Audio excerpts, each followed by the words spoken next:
बोधिसत्व बोधिचित्त का मन था, और उस मन के भीतर जो कुछ भी धर्म थे या शक्ति थी, या उनका जो कुछ भी व्यवहार और व्यक्तित्व था, और किस प्रकार से विपरीत परिस्थिति में रहकर भी वो उचित और श्रेष्ठ कार्य कर सके, जिस कार्य की वजह से आज हमें लाभ मिल चुका है। और हमारे भी जीवन से हम अपने आप को, अपने परिवार, समाज को लाभान्वित करना चाहते हैं। तो इसका जो अ, पूरा केंद्र है, पूरे हमारे कर्म का केंद्र है, या पूरे हमारे आंदोलन का जो केंद्र है, वो हमारा चित्त है, हमारा मन है, हमारा विज्ञान है। और उसके विभिन्न पहलुओं को हमने अभिधर्म के आधार पे, योगाचार के आधार पे, ऐसा कह सकते हैं कि अ, प्राथमिक तौर पे हमने देखने का प्रयास किया है। प्राथमिक इसलिए क्योंकि हम सभी इस विषय से अ, सब नए परिचय के साथ हम उसको अभ्यास कर रहे थे, क्योंकि हमारी ऐसी कोई परंपरा नहीं है कि हमारा अध्ययन इसके पहले इस विषय के ऊपर ज़्यादा गहराई से हमने किया होगा।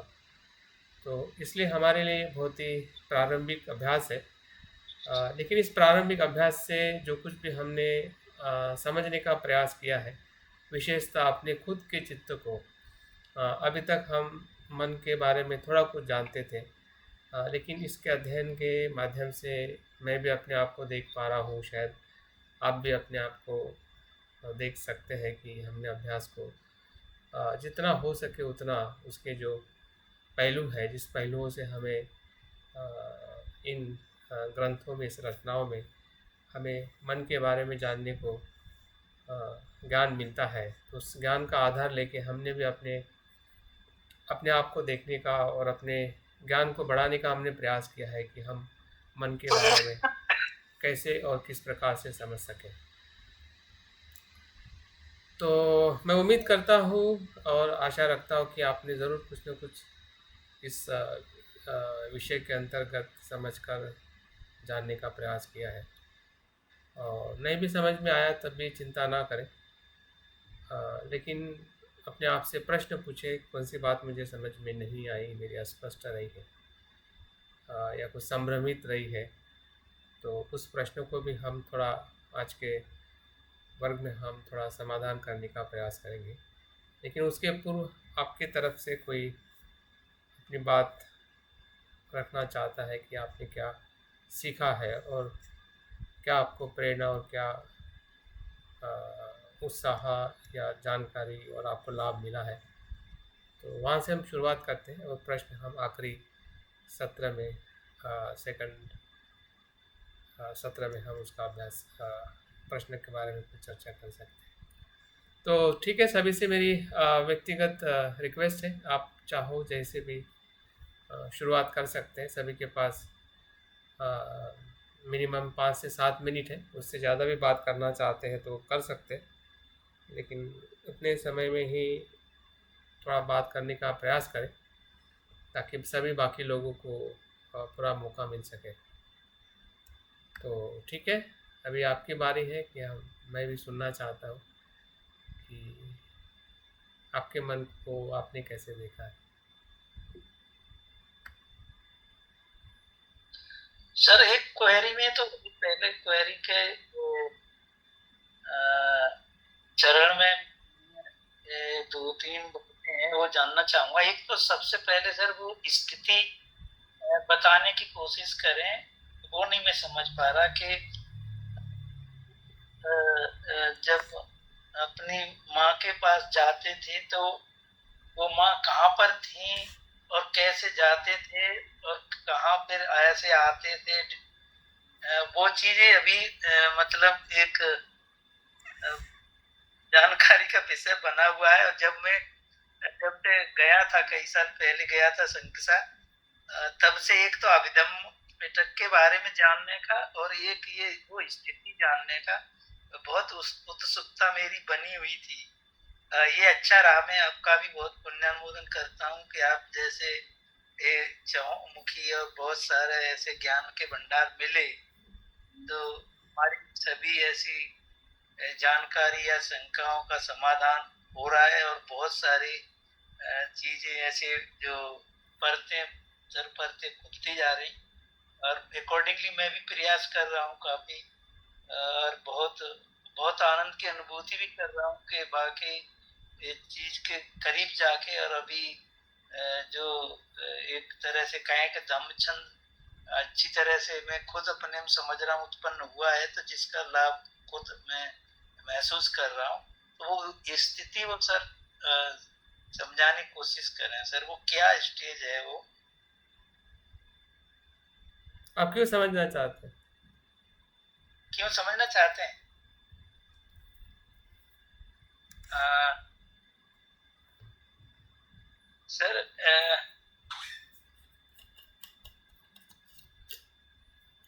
समझने की तो सर ऐसी उत्सुकता है कि मतलब वो क्या ऐसी उच्च स्थिति होगी ऐसी, जहाँ पर अपने पूर्वज या जिनकी इच्छा होती हो हमें मिलने की, उनसे मिल सकते हो, तो ऐसी मतलब फीलें कहें या इच्छा कहें कि अपने मन माफिक जो जिससे हम चाहें, और उसकी चेतना उपलब्ध है कि नहीं, कैसे जान पाते होंगे, कैसे वहां पहुंच पाते होंगे, ये कह सकते हैं कि इस तरह से एक सब।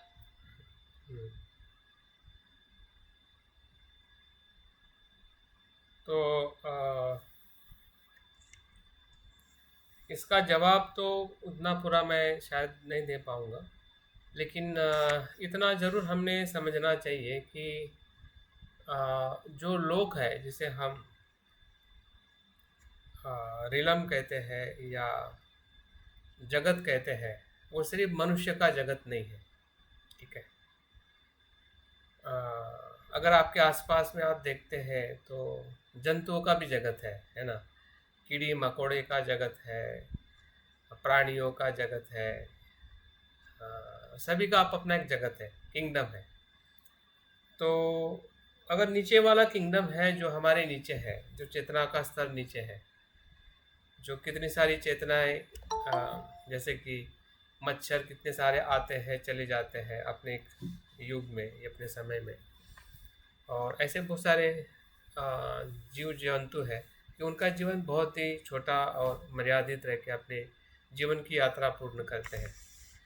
तो उस जीवों में भी चेतना है, उस जीवों में भी अपनी एक कॉन्शियसनेस है, जिसका स्तर हमारे ही आसपास और नीचे की तरफ उसको हम देखते हैं, और उसमें वनस्पतियाँ भी आ जाती है जिसमें कहीं ना कहीं एक कॉन्शियसनेस होती है, एक सजीवता होती है, तभी हमारा जीवन भी सजीवता से भरा हुआ है।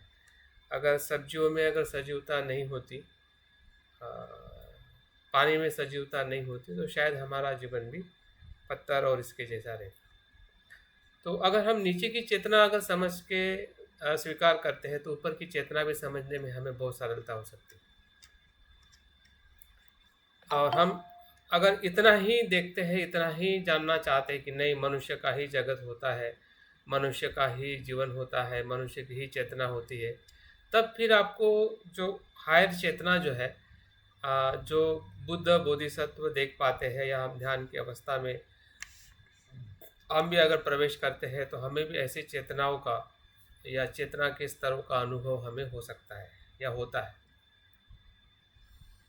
तो पहली बात तो हमें हमारी निम्न प्रकार के जीवों की चेतना को हमें स्वीकार करना चाहिए कि हाँ, ये चेतना को मैं समझ सकता हूँ जो मेरे से नीचे है। अभी हम ऊपर के तरफ आते हैं, और ऊपर के तरफ जाने के पहले हम अपने मनुष्य की चेतना में ही ढूंढते हैं कि हम किस स्तर में रहते हैं।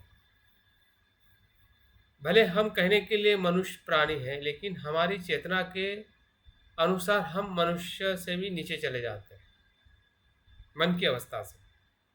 हाँ, बाह्य रूप से तो हमारा मनुष्य शरीर है, लेकिन मानसिक अवस्था में हम एक प्राणी जैसे जीवन जीते हैं। ऐसे बहुत सारा समय आता है, बहुत सारे लोगों को हम देख सकते हैं कि हमारे ही मनुष्य लोक में वो प्राणी जैसे जीते हैं। मनुष्य लोक में भी प्राणी जैसे जीते हैं, तो उसको भी हमने पहचानना चाहिए, ताकि हम शरीर और शरीर के अलावा भी चेतना का अस्तित्व होता है, अगर होगा तो वो कैसे होगा और उसका आधार कैसे हम देख सकते हैं। अगर एक मनुष्य में या हमारे में ही अगर दिन भर में हम देखते हैं, तो हम कभी प्राणी लोक में चले जाते हैं, कभी प्रेत लोक में चले जाते हैं, कभी देवलोक में, कभी मनुष्य लोक में आते हैं। तो हमारी ही चेतना का जो एक ही मनुष्य जीवन के अस्तित्व में चेतना का स्तर दिन भर में या पूरे हमारे अभी तक के जीवन में अलग अलग रहा है, तो वो क्या है, उसको आप कैसे देखोगे, कैसे समझोगे।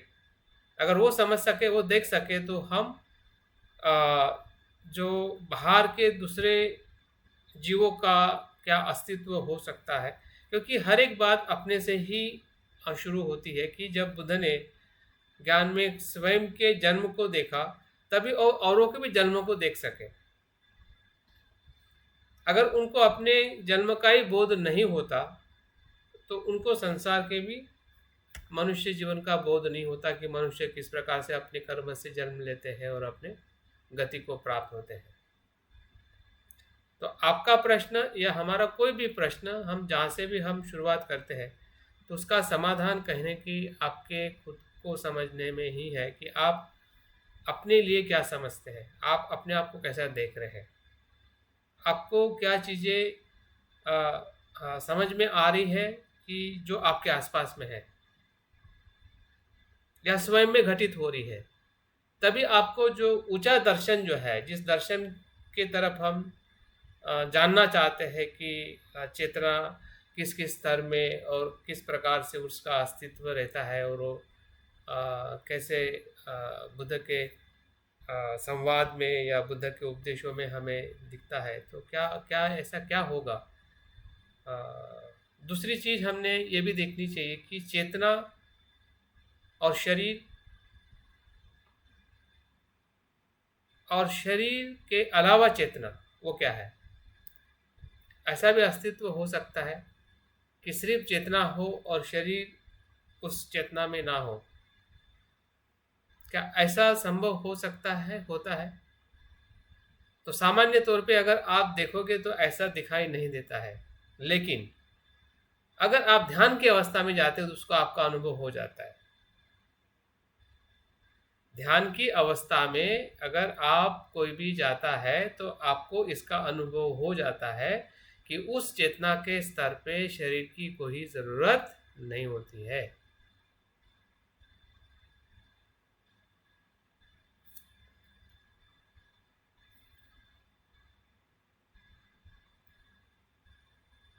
तो ऐसे ही जब किसी ऐसे व्यक्ति का मृत्यु होता है, और जैसे कि हमने देखा है कि पूरा संसार जो है चेतना से भरा हुआ है। हम चेतना को साइंटिफिकली हम ढूंढते हैं, देखने की प्रयास करते हैं, लेकिन वो हमें उतना पर्याप्त उसकी जानकारी हमें उस प्रकार से नहीं मिलती है जिस प्रकार से बुद्ध समझते हैं या जिस प्रकार से बुद्ध ने समझाया है। जानकारी अलग अलग लेवल में मिलती है। जैसे कि क्वांटम थ्योरी की अगर हम बात करते हैं, तो क्वांटम थ्योरी एक प्रकार से पूरा अनित्यता का अनुभव है या अनात्मता का अनुभव है। लेकिन वो क्वांटम थ्योरी का अनात्मता या वो अनुभव और ये जो हमें इधर से जो अनुभव मिलेगा, ये बुद्धत्व की तरफ लेके जा सकता है, जबकि वो नहीं। जानकारी में तो उसमें भी वही है अस्तित्व की, जो हमें अनात्मत देखने से और अनित्यता का अनुभव करने से हमें मिलती है। लेकिन वो जानकारी, वो ज्ञान, वो विज्ञान जो है इवन साइंटिस्ट के लिए, या उसका सिद्धांत हम भी पढ़ते हैं, हम भी जानते हैं, तो हमारे लिए भी, दोनों के भी लिए वो बुद्धत्व प्राप्त करेगा या करने की शक्ति है या करवाएगा, इसकी कोई गारंटी नहीं है। लेकिन इसमें गारंटी है, अगर हम अनित्यता, अनात्मता अगर हम खुद अनुभव करते हैं, देखते हैं, एक्सपीरियंस करते हैं, तो वहाँ पे पूरी गारंटी है कि हम बुद्धत्व में प्रवेश कर सकते हैं।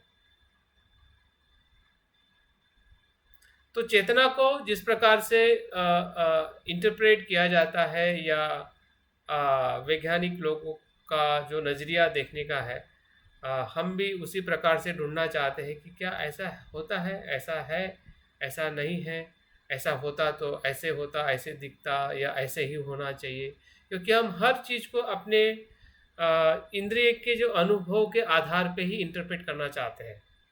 अभी बुद्ध का जो अनुभव जो है, आपका मेरे इंद्रिय से हम कुछ हद तक समझ सकते हैं कि वो क्या कहना चाहते हैं, लेकिन वो सही में अपने माता को मिलने के लिए अपनी जो उनकी जो मनोकाया जो है, मनोकाया का कैसे इस्तेमाल किया था और उस मनोकाया से कैसे वो वहाँ पे जाके अभिधम्म की शिक्षा देते हैं, तो वो स्थिति क्या रही होगी, या उस स्थिति में सही में उस प्रकार से बुद्ध की शिक्षा से हम आज अभिधम्म की जो शिक्षा है हमें लाभान्वित हुई है, क्योंकि फिर वो शिक्षा फिर से सारिपुत्र के पास में आके सांकिसा जो उदयवीर जी ने बताया है, वहाँ पे आके वो उनको इंटरप्रेट करते हैं कि वहाँ पे मैंने किस प्रकार की शिक्षाएं दी है।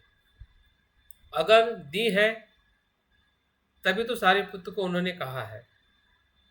सारिपुत्र को कहना ये हमारे लिए क्या एक लॉजिक है कि सारिपुत्र एक व्यक्ति थे, ठीक है, उनके शिष्य थे और उनके बारे में पूरी जानकारी भी हमें साहित्य में मिलती है, लेकिन महामाया के बारे में सिर्फ एक ही जानकारी मिलती है कि वो उनकी माता थी और मृत्यु के बाद उनका जो पुनर्वास है या पुनर्जन्म जो है देवलोक में हुआ था, और वहाँ पे जाके बुद्ध जो है देवलोक की अवस्था में जाके लोगों को, देवलोगों को और अपनी माता को अभिधम्म की शिक्षा देते हैं।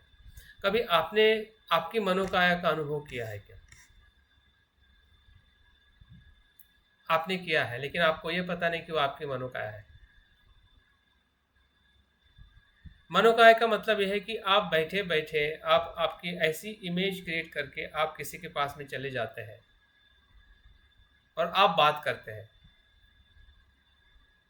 और वो बात करने का कहीं ना कहीं आपका सक्सेस भी हो जाता है कि हाँ आपने रियल में उस पर्सन से बात की है। ऐसा आपने अनेकों बार अनुभव किया होगा।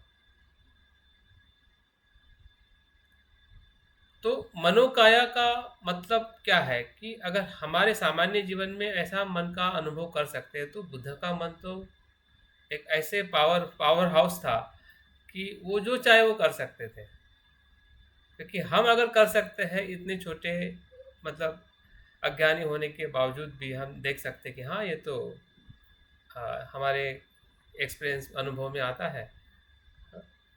तो उनका जो अनुभव या उनकी देखने की जो दृष्टि जो रही होगी या थी, है ना, उसको मतलब समझना और उसको वैसे ही एक्सेप्ट करना हमारे लिए थोड़ा कठिन है, लेकिन हम इसलिए स्वीकार करना चाहिए कि उसमें कुछ तो भी मैसेज है। अभी वो स्थिति क्या रही होगी, वो देवलोक की अवस्था है या नहीं, वो उससे कहीं गुना उसका इंटरप्रिटेशन क्या है। हमारे लिए ये महत्व का नहीं कि उन्हें महामाया को जाके देवों को क्यों बताया और बताना ज़रूरी था क्या, या ऐसे ही होगा क्या, ऐसे ही था क्या, ऐसा ऐसा लोग होता है क्या। हाँ, तो ये हमारे सामान्य मन के लिए एक प्रश्न हो सकते हैं और ज़रूरी भी है, ऐसा नहीं कि इस पर हमने चर्चा नहीं करनी चाहिए, क्योंकि देवलोक की जो अवस्था जो है एक मानसिक, जब हम ब्रह्मजाल सूत्रों को आप पढ़ते हैं ना, तो मुझे उसमें से बहुत चीज़ें क्लियर हुई कि किस ब्रह्मलोक की बुद्ध बात करते हैं और जो ब्राह्मण जो परंपरा है वो कैसे वहाँ पे अटक जाते हैं देवलोकों में या ब्रह्मलोक में, और ब्रह्मलोक को कैसे बुद्ध क्रैक करके उससे भी ऊपर चले जाते हैं।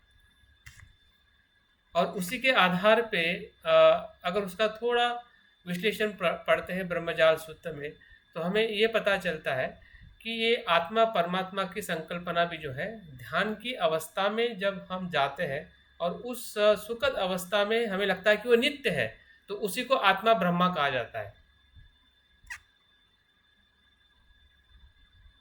मतलब आत्मा ब्रह्मा की जो संकल्पना जो है ये सामान्य चित्त से नहीं आई, ध्यान की अवस्था से आई हुई। अगर हम उस ब्रह्मजाल सूत्र को पढ़ते हैं तब वहाँ से पता चलती है कि अ, ये जो संकल्पना जो है, और बाद में फिर सामान्य लोगों में आने के बाद वो सामान्य बन जाती है, आत्मा को मानना या ब्रह्मा को मानना। लेकिन उसका जो एक्सपीरियंस जो है, जो ध्यान की अवस्था में जो लोगों को होता था और उसी को पकड़ लेते थे, लेकिन बुद्ध ने उसको पकड़ा नहीं, उस पर भी सवाल किए, उसको भी सूक्ष्मता से देखा, तो उनको भी वो ब्रह्मलोक की अवस्था भी उनको अनित्य दिखने लगी, वहाँ पे भी मृत्यु दिखने लगा, और इससे वो फिर से ऊपर जाते जाते उनको प्रतीत समुत्पाद का ही सत्य का बोध हुआ। बाकी सभी जो बीच में जो भी चीज़ें उनको चेतना के जो स्तर जो थे, वो उनको दिखे, वो सभी कुछ अनित्य और अनात्म थे। लेकिन उससे दृष्टि बन जाती है और उसी दृष्टि आधार पे लोग कल्पना करते हैं। और उसमें बहुत अच्छा एक उदाहरण दिया है कि जैसे कि भ्रम कैसे बनता है कि हमारी उम्र जो है, हम 80 साल जीते हैं और हमारे दादा अगर 100 साल जीते हैं, तो 100 साल जीने की एक संकल्पना बन जाती है कि हम 100 साल तो जीते हैं, हमारा जीवन अमर्त्य है। तो उस समय या इसके पूर्व या चित्त की अवस्था में जो ब्रह्म लोक में लोग जीते हैं, तो उनकी एक पूर्व धारणा होती है कि 100 साल तक जीना मतलब दीर्घायुष्य जीना, और इसके आगे जीवन ही नहीं है, मतलब वही अंत है। वो मान बैठते हैं कि 100 साल ही सब कुछ है, लेकिन 100 साल के बाद में भी मृत्यु आता है और वो नीचे गिर सकता है, ये बुद्ध देखते हैं। हाँ? वो कितना भी सुखी हो, कितना भी संपन्न हो, लेकिन जो पंचस्कंदों की जो अवस्था है या जो मूल तत्व जो है, वो हमेशा अनित्य और अनात्म भाव से, प्रतीत समुत्पन्न भाव से उत्पन्न होता है। वो फिर कितना भी सूक्ष्म धर्म हो या कितनी भी सुंदर मन की अवस्था हो, वो भी अंतिमता अनित्य है। इस प्रकार से जब देखा जाता है, तब हमें चेतना के जो स्तरों का धीरे धीरे अनुभव होने लगता है कि किस स्तर में चेतना जाने के बाद में भी वो फिर शरीर के रूप में अस्तित्व में हो, जिसे मनुष्य लोग कहते हैं, या शरीर के बिना भी जो देवलोक में जहाँ पे सिर्फ चेतना का अस्तित्व होता है, तो उस अस्तित्व में भी वो उसी धर्म की होती है, अनात्म, जो बुद्ध देख सकते हैं। और इसीलिए वहाँ पे बुद्ध का उपदेश उपयोगी होता है। अगर वो चेतना ऐसी नहीं होती, जो अपने अनित्य और दुख में फिर से जन्म धारण करने वाली नहीं होती, तो वहाँ पे बुद्ध को जाके उपदेश देने की कोई ज़रूरत नहीं थी। और इसलिए हमने देखा है कि बुद्ध को देवलोक, ब्रह्मा लोग भी बुद्ध के उपदेश को सुनते हैं, क्योंकि उनकी भी जो क्षमता जो है, वो संपूर्णता नहीं है उनके पास में भी। और इसलिए ब्रह्मा भी बुद्ध को विनती करते हैं कि आप संसार के मुक्ति के लिए संसार को उपदेश दीजिए, संसार के लोगों को उपदेश दीजिए। तो ये चेतना के जो स्तर है, उसको हमें एग्जैक्ट मान लेना, या अस्तित्व में था या है या नहीं है, ये सभी अपने ध्यान के अनुभव पे आधार पे उसको हम अनुभव कर सकते हैं। लेकिन इतना ज़रूर है कि बुद्ध की जो शिक्षाएं जो उनकी माता को देकर जो हमें अभिधम्म के रूप में प्राप्त हुई है, तो उसका जो संकेत या उसका जो निर्देश जो है, वो मुझे लगता है कि हमारे पूरे आध्यात्मिक जीवन के लिए ये बहुत ही सूक्ष्म धर्म है, इसलिए उसको अभिधम्म कहते हैं। जो सूक्ष्म है, जो निर्वाण के एकदम समीप है, निर्वाण तक पहुंचने वाला है, ऐसे धम्म की व्याख्या उसमें हमें मिलती है। तो मुझे लगता है कि उदयवीर जी, हमने इतना उसके बारे में बिल्कुल सोचना ज़रूरी है, लेकिन अगर हमें वहाँ तक समझ में नहीं आ पा रहा है एग्जैक्ट जो हमारा मन चाहता है, तो उसको हमने थोड़ा साइड में रख के उसके पीछे का जो तत्व जो है उसको पकड़ के आगे जाना चाहिए, वो हमारे लिए महत्वपूर्ण है। जी जी। उदयवीर जी और सभी के लिए। आगे मिल, आगे मिलते रहेंगे, चर्चा करते रहेंगे इस विषय थैंक को। Thank you. पर वहाँ पर जो 33 देव जो स्पेसिफाई किए हैं, उनकी कुछ जानकारी मिलती है साहित्य में हाँ कि हाँ वो हाँ, कौन साहित्य में देव मिलती के? है, उसका पूरा वर्णन किया गया है, या उसके ऊपर पूरी तरह से लोग स्पेशली जो पारंपरिक थाईलैंड, म्यांमार और वहाँ के जितने भी दर्शन हैं या उनके साहित्य में उसको पूरी तरह से वर्णित किया गया है, उसको वो स्वीकार करते कि इस प्रकार से चेतना के जो विभिन्न जो स्तर जो है वो एग्जिस्ट होते हैं। जैसे कि मैंने कहा कि बैक्टीरिया को हम देख नहीं सकते लेकिन उसका अस्तित्व है ना। बैक्टीरिया को हम नहीं देख सकते, जीवाणु को हम नहीं देख सकते हैं। अभी उसकी जो चेतना जो है वो पूरी तरह से शरीर, सूक्ष्म शरीर होने के साथ में उनका शरीर हमारे जैसा नहीं है। उनका शरीर जो है वो हमारे जैसा नहीं है बैक्टीरियाज का। वैसे ही अगर हमारे से उन्नत अगर चेतना है या जिसके कर्म अच्छे किए हैं मनुष्य जीवन में, तो निश्चित ही है उनकी जो चेतना का जो शुद्ध स्वरूप अगर हम निम्न में देख सकते हैं या हमें कुछ पता चला है वैज्ञानिकों के माध्यम से, तो निश्चित ही है बुद्ध ने जो चेतना के उच्च स्तर देखे होंगे या जो भी अवस्थाएं या लोगों का जो चेतना का जो स्तर है वो निश्चित ही वो अस्तित्व में है या हो सकता है, क्योंकि उसी चेतना के आधार पे ही पूरा ब्रह्मांड विश्व जो है एग्जिस्ट है। अगर वो नहीं है तो हम नहीं कहने मात्र से वो नहीं होगा, ऐसा तो नहीं है। जो है वो है, अभी हमें समझ में नहीं आ रहा है, हमें दिखाई नहीं दे रहा है, इसका मतलब वो नहीं है, नहीं होता है, ऐसा हम नहीं कह सकते।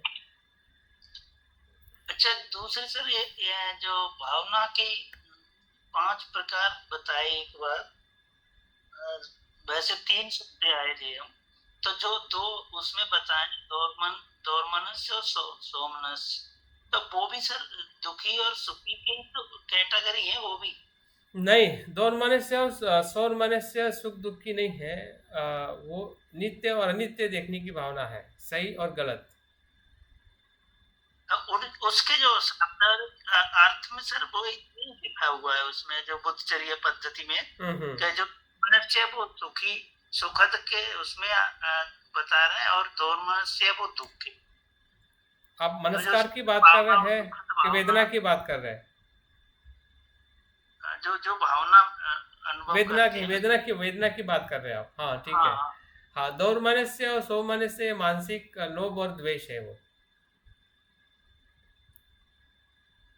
दौर मनुष्य मतलब द्वेष, तिरस्कार की भावना या तिरस्कार की वेदना या नकारने की वेदना या द्वेष की वेदना, ठीक है, या भावना।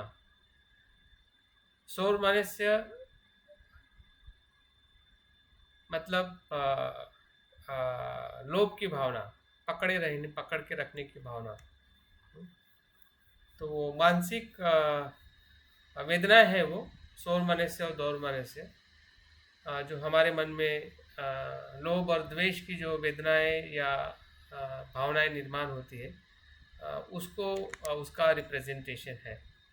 मैं एग्जैक्ट सर वो सेंटेंस बताऊंगा, लेकिन वहां पे ये लोभ और द्वेष ये दोनों की चर्चा नहीं है, वहां केवल आनंद की और दुखी की ये वर्ड यूज किए गए हैं। तो हाँ मैं दुख। बाद में कभी चर्चा करूंगा। हाँ अभी नहीं और दुख। साथी हमारे समय लेंगे क्योंकि ये अच्छा नहीं तो मैं टाइम ज्यादा ले रहा हूँ उसका। अरे वाह, गुड, थैंक यू। और ये चैत सर एक जगह 52 बताया है और 2-3 जगह और एक जगह 51, उसमें क्या डिफरेंस? हाँ, उसमें कोई डिफरेंस नहीं है। वो मतलब उस समय जिसको जहाँ पे स्प्लिट करने का था, क्योंकि चित्त को हम एक अगर केक के जैसा देखते हैं तो उसके आप 25 टुकड़े बना सकते हैं, मैं 26 बना सकता हूँ, लेकिन केक तो एक ही है। तो चित्त को ठीक। जिस प्रकार से उसको विभाजित किया गया है, तो उनके अनुभव में आया होगा कि इतने ठीक है, इससे आगे नहीं हो सकते हैं, क्योंकि और उनको लगा कि एक ज़्यादा कर लेते हैं। उसको स्प्लिट कर दिया होगा तो उसको कुछ नाम दे के उसका एक नया चैत्य धर्म बन गया। ठीक है। ओके, थैंक यू, बहुत हाँ। पुण्यानुमोदन। बाकी डिटेल सर मैं अभी मनोगत में और 2 मिनट लूंगा। काफी बहुत कुछ जानकारी मिली और वो जो सार तत्व जानने को मिले, लेकिन ये हमें अब जरूरत है। मैं डीपली डे बाई डे ये अभ्यास इतना अभी बहुत बिजी शेड्यूल रहता है तो अभी कर नहीं पाए। असली इसका जो लाभ इसके अभ्यास करने से मिलेगा, तो वो मैं कोशिश करूंगा जल्दी से जल्दी। और आगे फर्दर जो इसका कंप्यूटर का और जो पोर्शन है, ऐसा कभी अवसर मिलता है तो उसका इंतजार करूंगा। ऐसी मेरी उत्सुकता बनी है आगे भी जानने के लिए इसकी। तो इसके लिए मैं बहुत बहुत पुण्यानुमोदन करता हूँ कि ये विषय भी मेरा भी बहुत एक हॉबी का और पेंडिंग उसमें चल रहा था लंबे समय से कि कब इसका ज्ञान मिलेगा। तो वो कम से कम अभी आप मैं कह सकता हूँ शुरुआत आपके द्वारा हुई है और इसके लिए काफी कुछ लाभ लेने की कोशिश की मैंने भी। मैं बहुत हृदय से आपका आभार व्यक्त करता हूँ, पुण्यानुमोदन करता हूँ और इंतजार में भी रहूंगा कि फर्दर और अभिनव पिटक का पोर्शन आपके द्वारा हमें जानने को मिले। इसी शुभेच्छा के साथ मैं अपना एक वाणी को विराम देता हूँ, बाकी साथियों के लिए हैंड ओवर करता हूँ। जय भीम, नमो। Okay, thank you. हाँ, तो अभी सवाल तो पूछ लिया था उदयवीर जी ने, ऐसा मत करिए, अभी आपने रिपोर्टिंग करिए, बाद में हम सवाल को लेते हैं। सुभाष जी आपका रिपोर्टिंग करिए पहले। आवाज़ आ रही है? हाँ, बोलिए बोलिए सुभाष जी। हेलो। हाँ हाँ, आवाज़ आ रही है।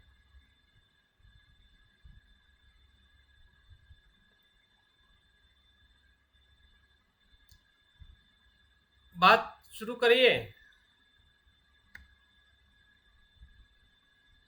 उनके सर कुछ सिग्नल की प्रॉब्लम रह रही, परेशान रहते हैं, बार बार लेफ्ट होते हैं फिर इंटर होते हैं।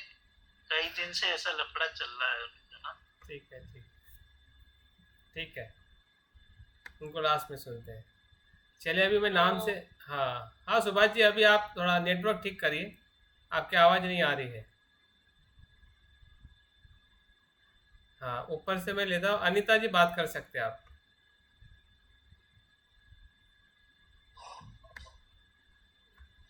हेलो। हाँ जय हाँ। भीम, नमो बुद्धाय। हाँ, जय भीम सर नमः। मेरी आवाज आ रही है? आवाज़ आ रही है। सुभाष बोल रही हूँ। हाँ हाँ। सर हाँ, सर आपका बहुत बहुत पुण्यानुमोदन। अ, मैं मतलब सर के लिए शब्द ही बहुत कम पड़ते हैं कि सर खुद इतने किताबें पढ़ते हैं और इतने सारे रेफरेंस लेते हैं, बहुत सारे बुक्स पढ़ते होंगे और फिर हम लोगों को इतना सारी पढ़ाई होने के बाद में वो पूरे लेक्चर में पूरा सब कुछ पीपीटी बताते हैं और बहुत सारा मतलब ज्ञान का खजाना उनसे हम लोग लेते रहते हैं और सर बहुत अच्छे से सिखाते हैं। बहुत ही मतलब हम लोगों के लिए तो एक किताब पढ़ना भी बहुत बहुत समय निकाल के हम लोग पढ़ते भी नहीं है ठीक तरह से। सर इतना पीपीटी भी भेजते हैं फिर भी अपन अपने इसमें अभी तक वही करते आए। मैं तो वही वही करते आए, ऑफिस करते आए, घर करते आई हूँ और मतलब ये लिस्ट जो होती है वो कभी खत्म नहीं होती रहती है, वो बहुत लंबी रहती है। और सर हम लोगों को बहुत अच्छा मतलब सर ने कल भी बहुत कहा था कि आर्थिक लाभ हो गया, सामाजिक लाभ हो गया, अभी आध्यात्मिक लाभ लेना है क्योंकि जीवन को सार्थक बनाना है। और सर की वजह से हम मतलब कुछ ना कुछ तो मतलब बहुत सारा सर तो हमें इतना सारा सिखाते हैं बस और इतना सारा ज्ञान देते हैं, बस हमें लेना लेना है, आगे बढ़ना है। और सर ने बहुत ही अभी एक छोटा सा उदाहरण मतलब संज्ञा, किसी वस्तु का नाम इतना मुझे स्पष्ट हो गया। वेदना, सुख दुख की भावना, स्पर्श मतलब इंद्रिया तथा विषय के साथ विज्ञान का संपर्क। और जो चित्त, मैं इतना अपने चित्त को थोड़ा थोड़ा कहाँ से स्रोत है, मुझे गुस्सा क्यों आया, फिर गुस्सा आने करती हूँ। मतलब पहले बहुत अपसेट काफी समय तक रहती थी, अभी समझ गया है कि अनित्य है, इसे अनित्य की तरह देखना चाहिए और वस्तुओं को जैसे है वैसे देखने का मतलब ऐसा निरंतरता नहीं होती है, मगर वस्तुओं को जैसे है वैसे देखने का जो ज्ञान है, जो प्रज्ञा से हमने देखना चाहिए, उसका मुझे सर के कारण ही ये सब बातें बहुत स्पष्टता से अभी हम उसे समझ रहे हैं, तो ये बहुत बड़ी बात होगी। और सर का मतलब सर ने ये अभिधम्म पीठक बहुत ही मतलब गहन और बहुत ही अच्छा जो इतना सारा मतलब भगवान का धम्म का बहुत सारा खजीना है। अभिधम्म पिटक में 7 पुस्तकों का जो सर ने इतनी सारा विभाजित करके धम्म संगनी बहुत सारी किताबें बताई हैं, चित्त के प्रकार, रूप, निपान तक, धम्म पिटक का वस्तु विषय, काफी कुछ बहुत सारा संदर्भ का सर ने ये किया है, मगर मैंने इतना पूरी तरह से उसे मेरे पास अवेलेबल हो गया, अभी मुझे उस पर बहुत अच्छी स्टडी करनी चाहिए, ऐसा मुझे लगता है। अभिधम्म और विपश्यना के बारे में बताया, मन मनस का बहुत कुछ इस मतलब सत्र में, और इस जो सर ने 1 महीने का जो हमें कोर्स दिया है, वो बहुत ही मतलब हमें ये बहुत ही अच्छे से सूक्ष्मता से सूक्ष्म की ओर लेके जाने वाला है, और उसमें और भी मुझे बहुत सारा पढ़ाई करनी है, अभ्यास करना है। सर ने जो दिया है उस पर बहुत अच्छे से पढ़ाई करके मैं आगे बढ़ना चाहूंगी, और इस पे और भी सर ने आगे अपने साथ हमें भी आप आगे आगे थोड़े थोड़े हम भी सर के पीछे पीछे चलते रहेंगे। सर का शब्द में शब्द ही नहीं है जो और सर की खुद की किताब, मतलब खुद का मन, खुद का जीवन, सब कुछ ऐसा खुला पन्ना है जो सभी देख सकते हैं और सभी पढ़ सकते हैं, समझ सकते हैं। ये भी बहुत अच्छी बात है। और सर का बहुत बहुत, ये अभिधम्म ये जो कोर्स सर ने लिया है उसके लिए तो सर का बहुत ही कृतज्ञ है कि हम अपने चित्त को सबसे मतलब बहुत मतलब ये बात है कि अपने चित्त को खुद पहचानना, ये उससे बहुत ही लाभान्वित हो गए। सर का बहुत बहुत पुण्यानुमोदन, बहुत बहुत कृतज्ञ है सर के। Thank you, thank you, thank you Anita ji, thank you Gajbi ji, thank you very much. उसके बाद भरत मोरे,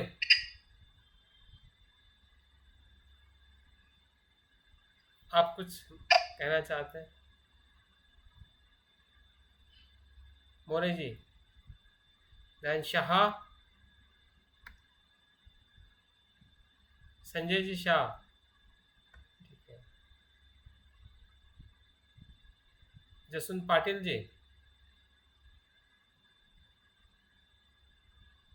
भाविस्कर साहब, हाँ पाटिल साहब बोला। हाँ सर, आप सर इतने स्टडी मैं देख रहा हूँ जब से पहले दिन से मैं 2-3 दिन ज्वाइन हो गया, उसके बाद में तो बुद्ध पूर्णिमा के कार्यक्रम मेरे ऑफिस में थे, उसके बाद में कुछ रिलेटिव में शादी थी तो कुछ गैप पड़ी मेरी। उसके पहले जो 2-4 दिन में ज्वाइन हो गया सर, मैं क्या बताऊँ आपको, मेरे पास तो शब्द नहीं साहब, आपको इतनी आपकी स्टडी, डीप में स्टडी, और आपको ऐसे बता दे सर कि सरल भाषा में एकदम एकदम एकदम दिमाग में घुस जाता है कि एकदम कितना सूक्ष्मता है ये। अभिधम्म पिटक बोले अभिधम्म की पढ़ाई करना, अभिधम्म का कितना सूक्ष्मता है, इतने बारकाई से आपने इतने एक एविडेंस को जमा कर करके आपने इतनी बड़ी स्टडी। देखिए सर, ये आपने जो भी मुझे बताया, आप सबके मैं घेरस निकाला सर। मैं अरे वाह इसकी सूक्ष्मता से मैं पढ़ाई करूंगा सर, मुझे थोड़ा सा बारकाई से इसकी पढ़ाई करूंगा, मैं सारी मैं घेरस करके किताब बनाया सर। मैं अभिधम्म पिटक वगैरह आपने जो भी मुझे बताया ना सर, आपका बहुत ही इतना पुण्यानुमोदन करूंगा आपका मैं कि शब्द नहीं मेरे लिए। आप बहुत ही यानी गाइडेंस जो बोलते हैं ना, इतना बुद्धिज्म के बारे में जो स्टडी आपकी जो है और आपकी बताने की जो शैली है, मुझे बहुत ही पसंद है। और कभी कभी ऐसा लगता है सर कि नहीं, भारत का ही अपना बुद्धिज्म बुद्ध जो भारत में निर्माण हुए बुद्ध, और इतना बुद्ध भारत में निर्माण होने के बाद में भी इतना भारत में पाखंड क्यों? इतना मंदिरों में जाते हैं, पत्थर की पूजा करते हैं, और लोग इतने पैसा खर्चा करते हैं, इतने करोड़ रुपए खर्चा करते हैं देवी देवता के ऊपर, लेकिन अपने मन की तरफ देखते नहीं। ये बहुत बड़ी यानी पैसे तो भी फीलिंग जैसी लगती। तो भारत में बुद्धिज्म रहने के बाद में लोग इधर उधर क्यों भागते हैं? अगर सभी लोगों ने अगर बुद्धिज्म एक्सेप्ट किए, बुद्धिज्म के तत्वज्ञान यदि एक्सेप्ट किए, तो सही में सर ये जो पहले जो बोलते थे ना ये कि एक भारत सोने की चिड़िया थी, कि सही में वो यानी एकदम पक्की बात है वो। बिल्कुल तो ये सही है। सब ये करेंगे ना सर, तो सही में अपना भारत सबसे ऊंचा होगा ऑल वर्ल्ड में।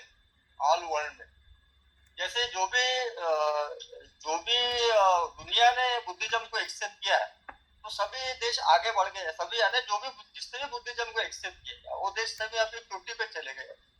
तो ऐसे भारत, ऐसा अपने को लगता है, जैसा मुझे लगता है ऐसा कि जैसे अभी आजू बाजू में है, अभी नगर में है, राज्यों में है, ये पाखंड इतना चल रहा है कि लोग बुद्धिज्म क्यों नहीं एक्सेप्ट करते? यदि बुद्धिज्म एक्सेप्ट करेंगे तो इतनी खुशहाली होंगे कि लोग सुख से रहेंगे सब, ऐसा मुझे लगता है सर। गुड। तो सर ये मैं 2-3 प्रश्न निकाल के रखा हूँ मैंने। एक प्रश्न तो अपना रिलेटेड है, एक जो सवाल है रिलेटेड है कि ये मेरा मानना है ऐसा कि क्या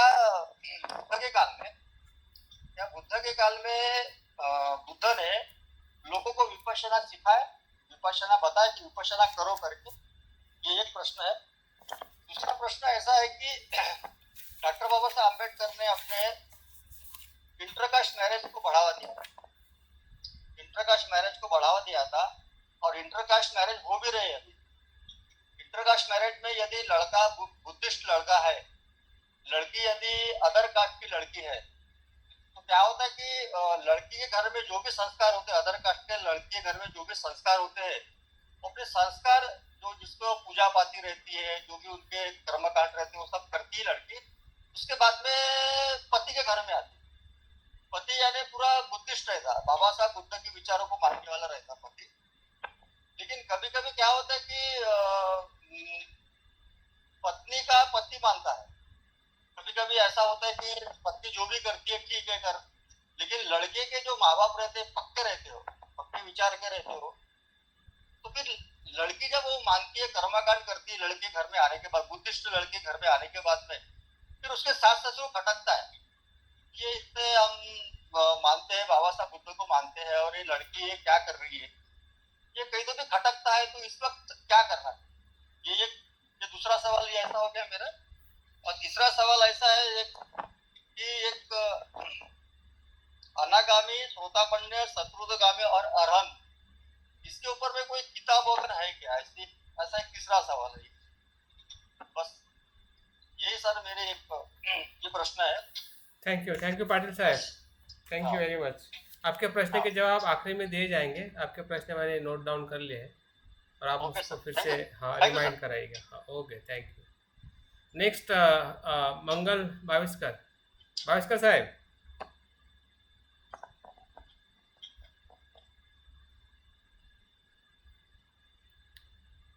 साहब। हाँ, देन खैरनार मीनाक्षी ताई, सब खाना पका रहे, खाना खा रहे हैं।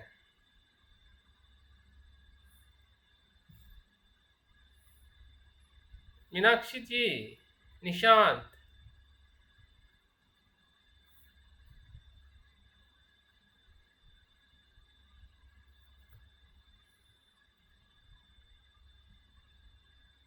शंबरकर साहब,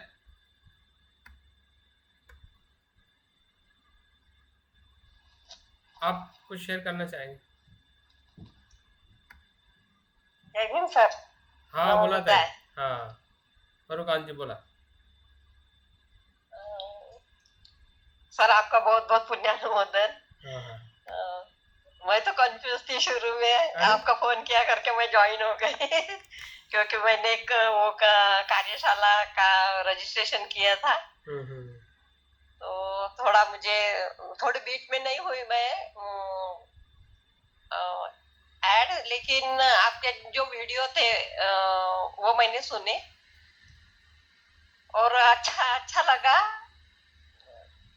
यार शुरू में तो मुझे थोड़ा हार्ड गया कि समझता नहीं था।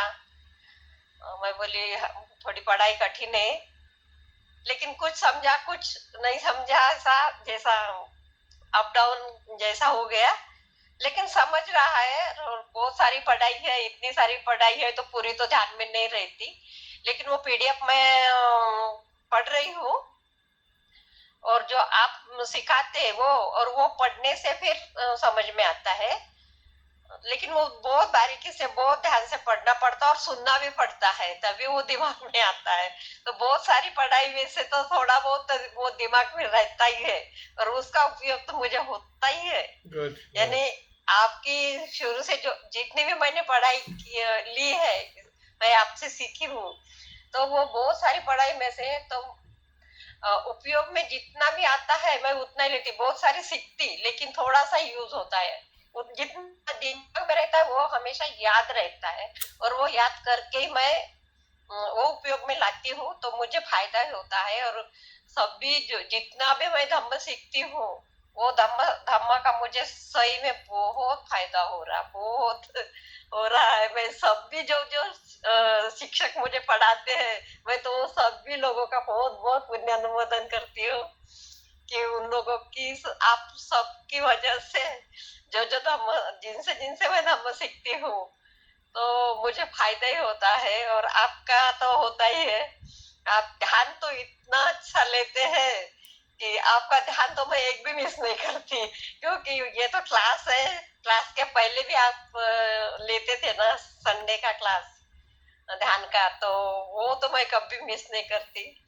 तो वो ध्यान का भी मुझे बहुत फायदा होता है।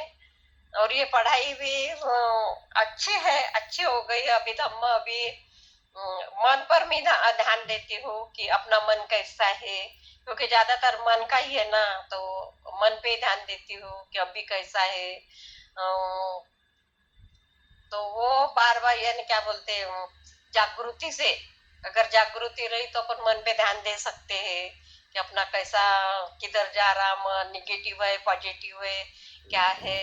तो ये देखती हूँ। और वो आलय विज्ञान,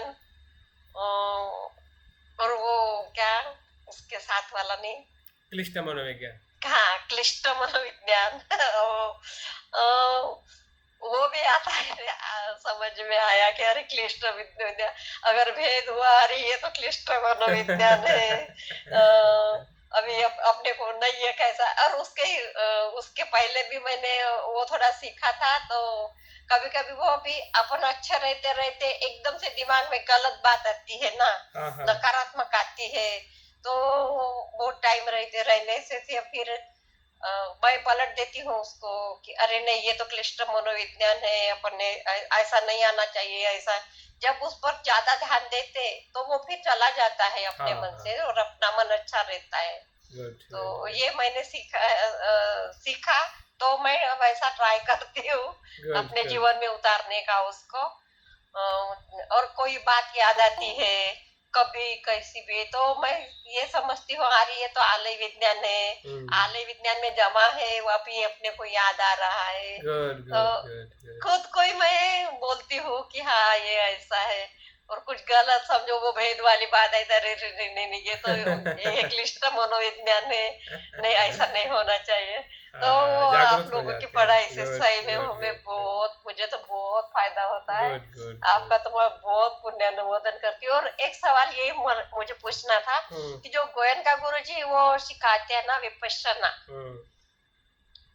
वो विपश्यना और ये अपन जो रेगुलर बोलते हैं, तो ये तो 24 घंटे की विपश्यना है कि जैसा है वैसा देखो। तो और वो तो संवेदना पर ही विपश्यना बताते हैं।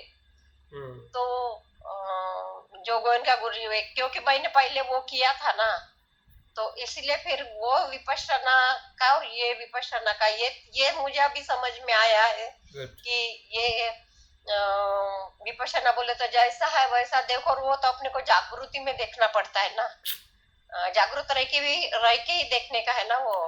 तो तभी तो वो विपश्यना होंगे ना, कि जब देखो वो तो ध्यान में बताते हैं कि अपनी संवेदना देखो, उसी पे ही करो। तो वो थोड़ा नहीं समझ में आया, ठीक है, जो ठीक। गोयनका गुरुजी की ठीक है, विपश्यना है वो। ठीक है, बात तो करते हैं उसके ये ऊपर। हाँ, ये अभी आया समझ में कि हाँ, अरे वो ये बराबर है कि 24 घंटे समझो, जब भी अपन समझो जागते रहते हैं, तो तब जैसा तक है वैसा देखो, तो ये भी पश्यना सही है, बिल्कुल। ऐसा मुझे लगा।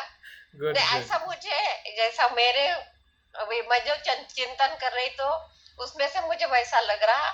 तो ये थोड़ा सा बता देना मुझे। हाँ, हाँ, हाँ, बिल्कुल, बिल्कुल, तो बात क्योंकि कंफ्यूज होता है ना कभी कभी कि अरे वो गोयनका गुरुजी भी विपश्यना, वही वर्ड यूज होता है ना, विपश्यना बोले तो संवेदना देखना, और अपन ये विपश्यना की जैसा है वैसा देखो। तो वो थोड़ा कंफ्यूज है, तो ठीक है, ठीक ना मेरा ठीक एक है। क्वेश्चन है। ओके, ओके, तो बात करते बाकी हैं। बहुत आपका पुण्य अनुमोदन। Thank you. और आपसे सही में और आपके कोई क्लास रहेंगे तो वो तो हम तो ज्वाइन करते ही रहेंगे अभी हमेशा हाँ, के हाँ, लिए। हाँ, कर्म पे लेने वाला हाँ हूँ मैं, कर्म के नियम और पुनर्जन्म पे। हाँ हाँ हाँ, हम सही में उसमें ज्वाइन होंगे। बस ठीक। आप हमको पढ़ाते जाओ, हाँ, हाँ, और आप हम ज्वाइन होते जाएंगे। हम परमानेंट आपके स्टूडेंट हैं। बिल्कुल, बिल्कुल, वेलकम, वेलकम। बिल्कुल, आपके ठीक है। आपके कृतज्ञता व्यक्त करती हूँ और थैंक आपका यू, पुण्यानुमोदन करती हूँ। Thank you. बहुत बहुत वेलकम, थैंक यू। पुण्यानुमोदन, धन्यवाद, जय थैंक भीम। जय भीम। हाँ, उसके बाद खैरनार जी, आप बात करना चाहते हैं? मीनाक्षी जी? हाँ हाँ हाँ, बोलिए, हाँ बोलिए, हाँ। बोलिए, बोलिए। जय भीम सर, नमो बुद्धाय। जय भीम, नमो बुद्धाय। प्रथम मैं आपका बहुत बहुत पुण्य अनुमोदन करती हूँ कि आपका स्टडी तो मैं 2 साल से चालू है आपके साथ में लेती हूँ। तो अभी अभी का जो आपने अभ्यास लिया ना, वो शाश्वतवाद, आत्मवाद, उच्चवाद, तो वो अभी अच्छी तरह से समझ में आ गया है। नहीं तो आज तक तो मैंने सुना था, मगर क्लियर नहीं हुआ था आज तक। तो आज मुझे वो बहुत सा समझ में आ गया है। आणि वो अभी अपने अभी मन, चित्त और चेतना, हाँ, ये भी थोड़ा थोड़ा ही ऐसा ध्यान में आया था, मगर आपने अभी वो अभ्यास लिया तो वो भी बहुत सारा समझ में आ गया और क्लियर हुआ। चेतना, मन, चित्त। तो मन और चेतना थोड़ा सा शुरू में मालूम था, चेतना नहीं समझ में आया था। तो अभी आपने बहुत बहुत सरल शब्द में, सरल भाषा में समझाया, चेतना यही प्रज्ञा है। तो वो भी थोड़ा सा मेरे ध्यान में आ गया। मगर जितना बोलने का रहा उतना नहीं जमता है मुझे चलेगा, ये चलेगा। करना। जितना मैं आता है ट्राई उतना करती बात हूँ। करिए। हाँ, तो ट्राई करती हूँ मैं, मगर नहीं होता है वो उतना। चलेगा।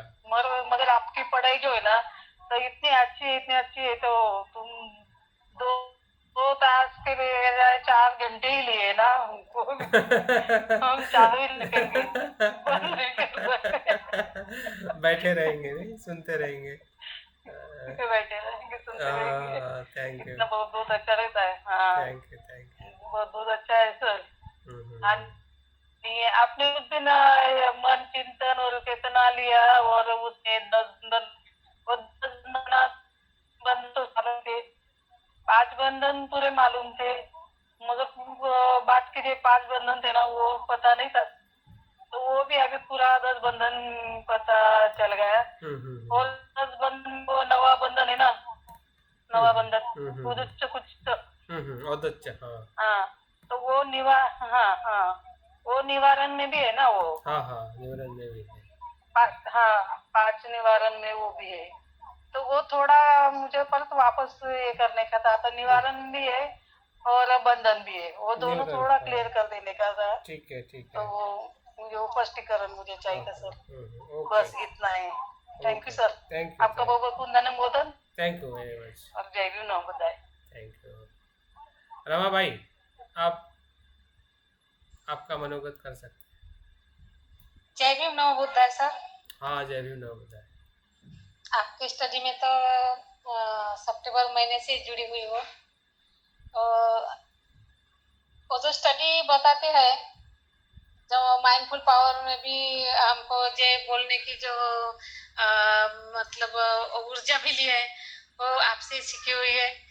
सिखाने के बाद मजिस्ट्रेनर कैसे बनना है, कैसे, वो भी कभी हम बोलते नहीं थे, वो ज्यादा पढ़ी लिखी भी नहीं, पर लेकिन आपके जो जो सिखाते, मतलब जो स्टडी लेते हैं, उससे हमको भी थोड़ी थोड़ी ऊर्जा मिल रही है और हम थोड़ा थोड़ा बोलने लगी और ज्यादा स्टडी तो नहीं नहीं ज्यादा समझ में आती है, लेकिन थोड़ा थोड़ा आती है, लेकिन ध्यान में जो हमको जो सफलता मिलती है और मन को भी जानती हूँ मैं अपने, हमको कमजोरी कितनी है, हमको क्या कहा ना हमारी गलती होती है घर में भी और बाहर में भी, मतलब हमको हमारे दोस्त जो अपनों में जो है हमारे अपने अंदर, वो हमको मुझे स्पष्टता आती है। और कल का जो बाबा साहब का हमको आज तक जयंती और जब विहार में जाना और त्रिशरण पंचशील बोलना, हमारे बाबा साहब ने ऐसा किया वैसा का, इतने पर जो आप बाबा साहब इतने सफल, बाबा साहब के मार्ग क्या, बाबा साहब इतना समझाए आपने कि हम बहुत म्हणजे मी असं म्हणजे एवढे जाणत आहे का, म्हणजे सफलतापर्यंत एवढं आम्ही समजून घेतलं बाबासाहेबांनी आजपर्यंत आम्हाला, म्हणजे आज तक किसी ने भी हमको समझाया नहीं। और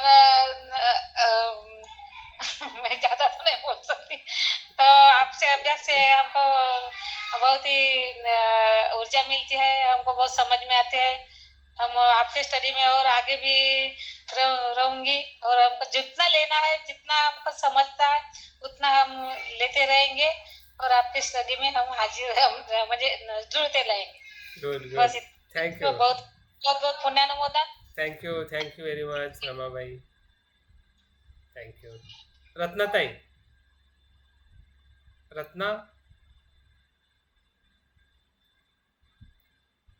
रत्ना जी बात करना चाहते हैं? नहीं तो फिर रोहित, नेक्स्ट इज रोहित। हाँ जय भीम महोदय सर। हाँ, जय भीम। सर सबसे पहले तो आपका बहुत बहुत धन्यवाद।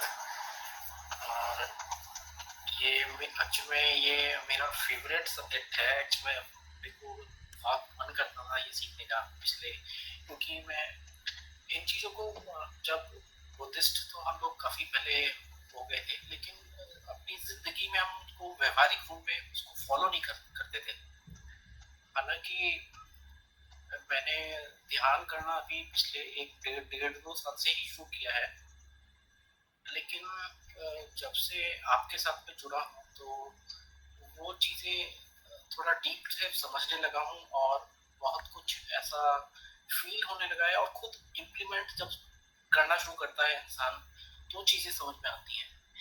तो वो चीज़ अब समझ में काफ़ी अच्छे से आने लग गई है, और कभी क्रोध आता है कुछ काम पे तो फिर समझ में आ जाता है कि हाँ ये गलत है, तो उसको वहीं पे हम रोक सकते हैं। और जो स्पेशली आपने जो ये सेशन लिया हमारा पिछले 1 महीने से जो चल रहा है, ये अभिधम पिटक पे, जिसमें जो भगवान बुद्ध का बेस है, जिसको हम कह सकते हैं शायद, क्योंकि उनका पूरा धर्म, उनका जो धर्म है वो पूरा मन पे ही केंद्रित है, और मन को ही प्रधान बताया गया जिस तरीके से।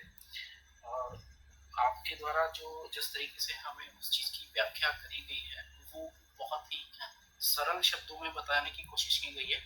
और मैं आपसे खैर इस बात के लिए आपसे क्या अपने आप से ही क्षमा याचना चाहूँगा, क्योंकि मैंने उतना एफर्टली इस चीज़ को सुना नहीं, क्योंकि मैं आपका जो सेशन चलता था उसके साथ में मैं काम भी करता रहता था, तो कान में ईयरप्लग लगा के दोनों चीज़ें मतलब करता था मैं, लेकिन कभी कभी वो उसमें खैर मेरा ही गलती है।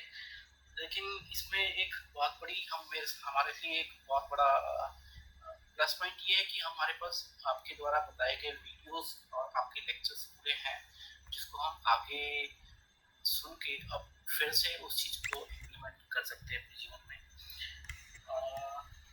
मन, चेतना और हमारा जो चित्त जाएगा। जो जिस तरीके से भी आपके द्वारा बताया गया वो बहुत ही ज़्यादा लाभकारी मेरे को फील होने लग गया है अभी पिछले 3 लेक्चर्स से specially.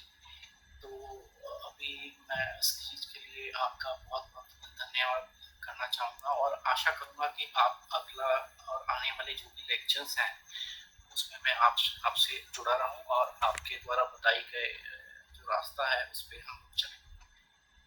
Thank you so much sir. Thank you Rohit Singh. और आपके लिए एक जवाब आया है कि वो जो कुछ मैं लिस्ट भेजूंगा उसका सर्टिफिकेट बना के रखिएगा।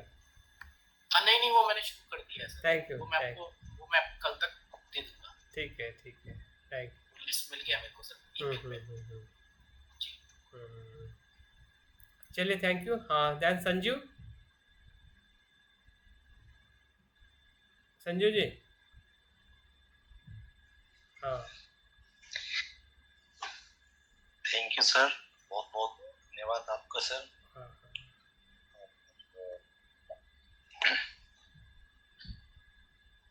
Applied Buddhist psychology for happy life के लिए जो ये हमारे 30 दिन के जो ऑनलाइन कोर्स चल रहा है इससे बहुत लाभान्वित हो रहे हैं सर। और जैसे कि हम समझ पा रहे हैं कि सुखी जीवन का जो मार्ग है वो मन के विज्ञान से बना सकते हैं। तो इसके लिए तो हमारे सर जी का बहुत बहुत नियमोदन धन्यवाद। और कुछ चीजें जो पहले हम समझ भी पा रहे थे मगर उनका जो क्लियरेंस अब आज हम देख पा रहे हैं बिल्कुल सही रूप में, चाहे मन चित्त।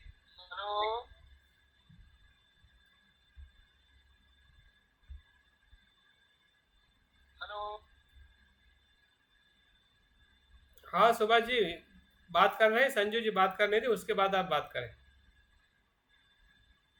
हाँ संजू जी कंटिन्यू रखें। जी सर। तो अब जैसे कि हम समझ पा रहे हैं खासकर कि सुखी जीवन क्या है। अभी तक हम जो मैंने ये महसूस किया है स्वयं में कि हम दुख से भागते थे और सुख को पकड़ना चाहते थे जिससे कि सही रूप में सुख को प्राप्त नहीं कर पाते थे। और जैसे हमारे सर हमें बार बार बता रहे हैं कि हमको वो पहलू भी देखना है, दुखी वाले पहलू को भी देखें, क्योंकि हम क्या होते थे अपने मन से नकारना चाहते थे अब तक और उस वजह से हम सही सुख को प्राप्त नहीं कर पाते थे। जैसे कि हमने महसूस किया है कि मतलब जैसे स्वस्थ शरीर क्या है, जैसे बीमारियों का ना होना। तो जब बीमारियों को हम देखना शुरू कर देंगे तो हम उसको समझ पाएंगे, ऐसा मतलब मैं समझ पा रहा हूँ। और इसमें नए नए शब्दों से भी हम बहुत अच्छे से रूबरू हो रहे हैं। और खासकर जो मैंने देखा है कुशल अकुशल, ये बहुत इसमें मतलब प्रयोग इसमें बार बार जितना प्रयोग हो रहा है। और मैं एक बात और भी बता देना चाहता हूँ कि अब हमें स्वयं अब तक जो हम दोषारोपण दूसरों को करते थे वो कहीं ना कहीं मेरा मतलब क्लियर हो रहा है और वो मैं स्वयं को ही दोषी मतलब उसमें पाता हूँ। यहाँ तक कि मैं अपने सर जी को देखता हूँ वो कंटिन्यू 2 आवर्स तक मतलब लगातार वो बोलते रहते हैं, क्लास लेते रहते हैं। तो ये कहीं ना कहीं हमें खुद स्वयं मेरे लिए भी सोचने के लिए विवश कर देता है कि हम तो यार कितने बड़े मतलब आलसी हैं, मतलब हम सुन भी नहीं पाते कंटिन्यू लगातार और सर जी मतलब कंटिन्यू बोलते रहते हैं। तो इससे भी हमें मतलब स्वयं में शिक्षा मुझे मतलब मिलती है। इसका मतलब हमें बहुत खुद ही मतलब अपने आलस्य को त्यागना है। तो मतलब हमारा दुश्मन स्वयं हमारा आलस्य है। और कितने फिर मतलब हम अपना संकल्प को देखता हूँ कि मतलब भाई कहीं ना कहीं हमारा संकल्प वीक पड़ रहा है या वीक हो है कितना, मतलब जब हम बुद्ध की स्टडी को कर रहे हैं इससे हम समझ पा रहे हैं। और जैसे कि अब तो सर ये तो मतलब जब आप लोगों को मैं बता पा रहा हूँ तो समझ पा रहे हैं, मगर जब मैं अपने परिवार घर के अन्य सदस्यों को देखता हूँ तो वहाँ एक नई तरीके की समस्या भी आ जाती है कि वहाँ मतलब हम मतलब आप दूसरे से कोई एक्सपेक्ट भी नहीं कर सकते। मतलब यहाँ तक कि चाहे हमारी माता जी भी हैं, अगर हम उनको अपनी कोई समस्या बताते हैं तो वो हमसे कहने लगती है भैया तू तो खुद बुद्ध की थ्योरी पढ़ रहा है तो तू तो मतलब परेशान ही नहीं होना चाहिए। जबकि ऐसा कुछ नहीं है कि मतलब हम भी तो परेशान हो सकते हैं, सब कुछ है। मतलब इस तरीके से भी मैं और देखता हूँ वो कितनी मतलब वो मान बैठे हैं कि मतलब हम गुस्सा भी नहीं कर सकते, गुस्सा अगर हमें गुस्सा आ रहा है तो वो कहते हैं नहीं नहीं फिर तुम कैसी क्लासेस कर रहे हो, कैसी ये है आपकी।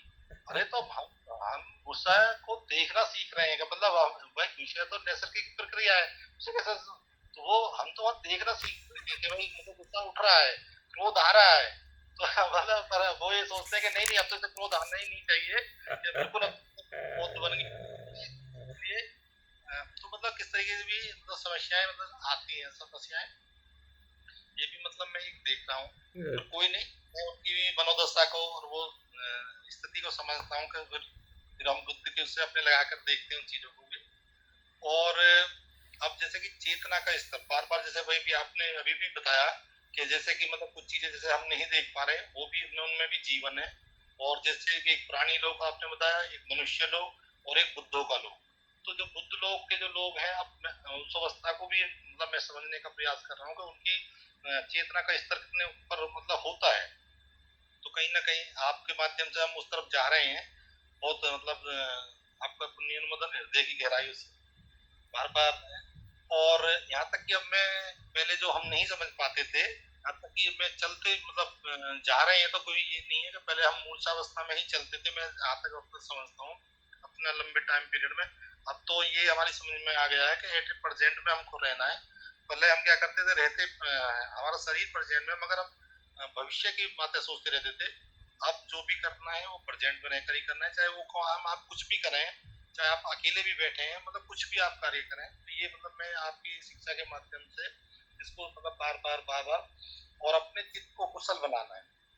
कहीं से कुछ नहीं होने वाला, कहीं कोई स्वर्ग नहीं है, नरकलोक नहीं है। ये क्या है, हमारा कुशल कर्म ही, आज का हमारा कुशल कर्म ही वो निर्धारित करेगा कि हमको नरक की स्थिति आनी है या स्वर्ग की स्थिति मिलनी है। वो हमारे कुशल कर्म पर ही डिपेंड है।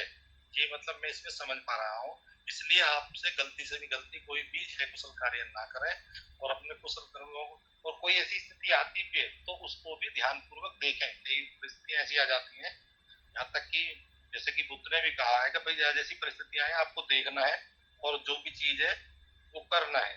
तो यहाँ तक कि मतलब हमको समझना है इसमें।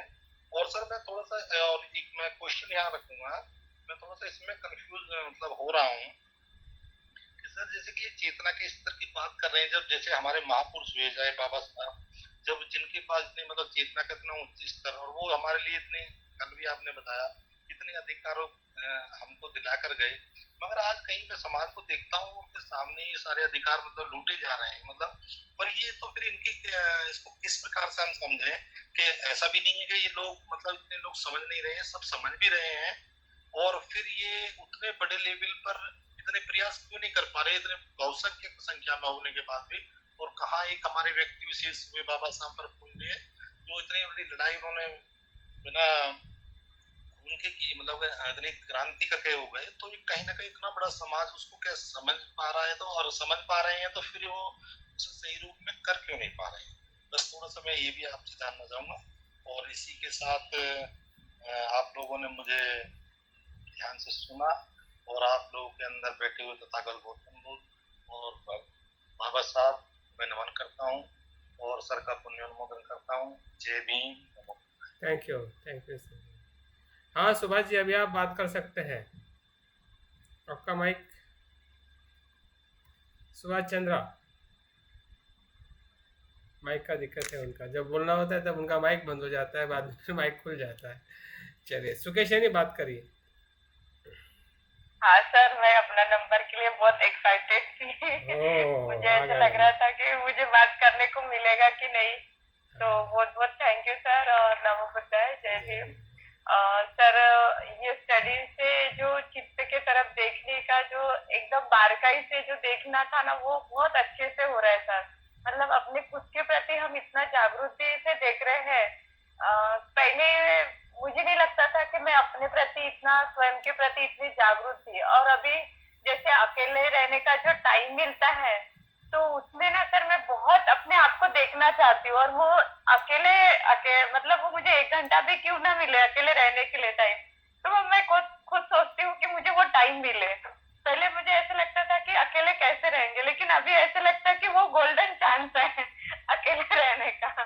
तो ये स्टडी से ना सर इतना मतलब स्वयं के प्रति इतनी जागृति आ गई है, और डायरी इतने अच्छे से मेंटेन हो रही है अभी कि मतलब आध्यात्मिकता की क्या लेवल हो सकती है और सांसारिक जीवन की क्या लेवल हो सकती है।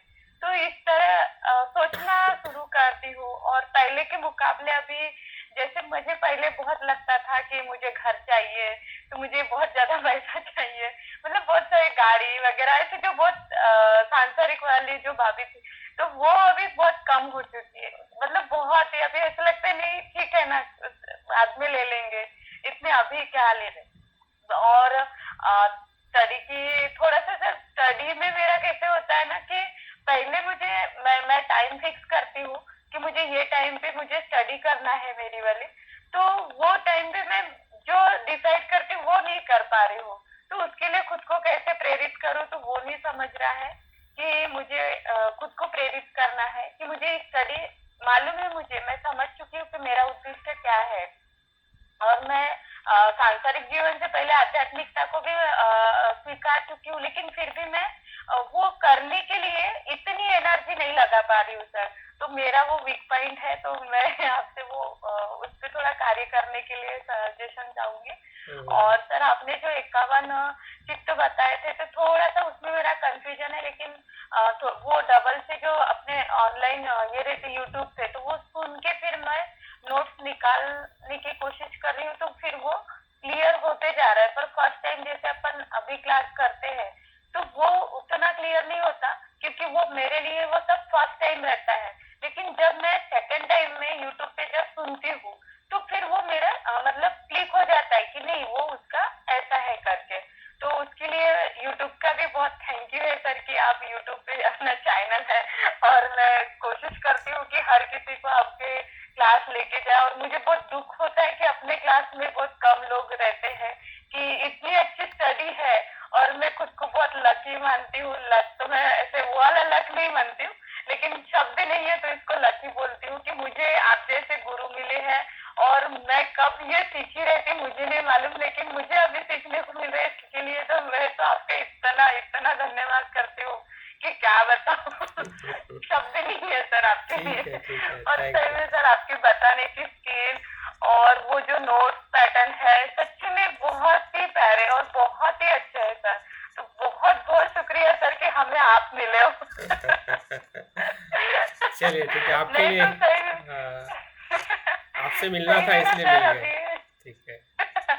और ना सर कैसे अभी क्लास में जाओ तो वो सेंटर पे जाओ, फिर सेंटर में बहुत सारी रहते हैं कि 2 घंटा आपको आना ही पड़ेगा, सेंटर में टाइम देना ही पड़ेगा, एक लेवल को आपको पार करना ही पड़ेगा, फिर मित्र स्टडी करना है, फिर ये ऐसे वो बताते हैं ना, तो मैं बहुत कंफ्यूज हो जाती हूँ। फिर नहीं, इससे अच्छा तो मंजू कुमार जी है जो हमें इतना अच्छा ज्ञान दे रहे हैं, जो अभी मुझे आवश्यक है।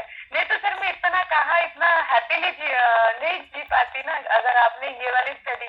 मैं तो ये सोचती हूँ कि अभी तक के तो मैं फील को ही नहीं समझ पाती जो मैं अभी अपने मन को समझ पा रही हूँ जब मैं स्टडी में तुलना करती हूँ। तो बोलते हैं कि मेरे जो यहाँ पे नागपुर में जितने भी धम्माचार नहीं, ऑनलाइन स्टडी का कोई मायने नहीं है, आपको जो भी है सेंटर पे ही करना पड़ेगा। तो वो तब थोड़ा सा ये लगता है कि नहीं, इनको क्या मालूम कि मैं कहाँ तक की पहुंच चुकी हूँ।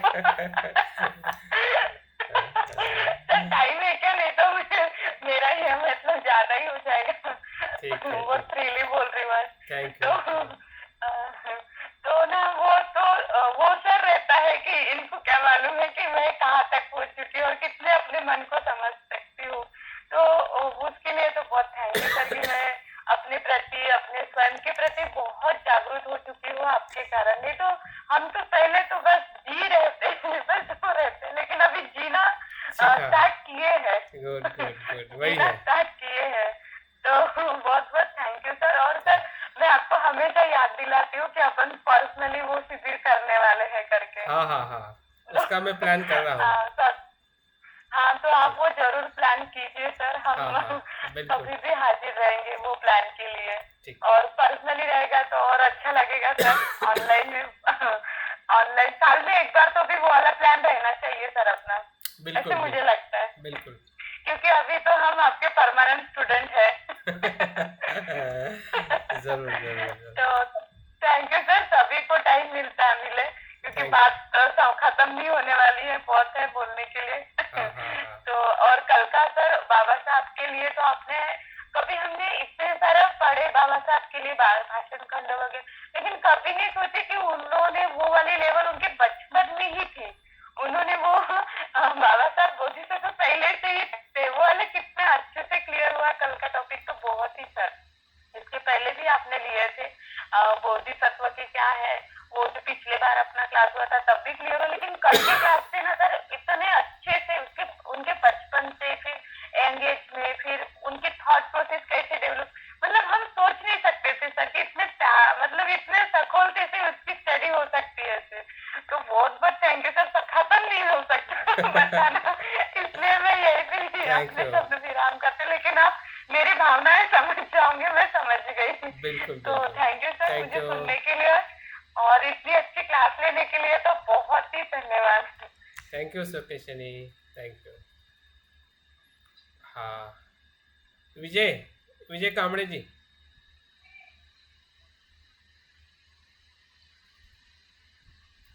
आप बात कर सकते हैं।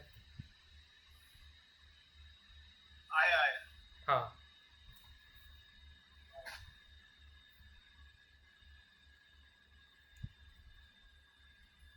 विजय जी बोलिए।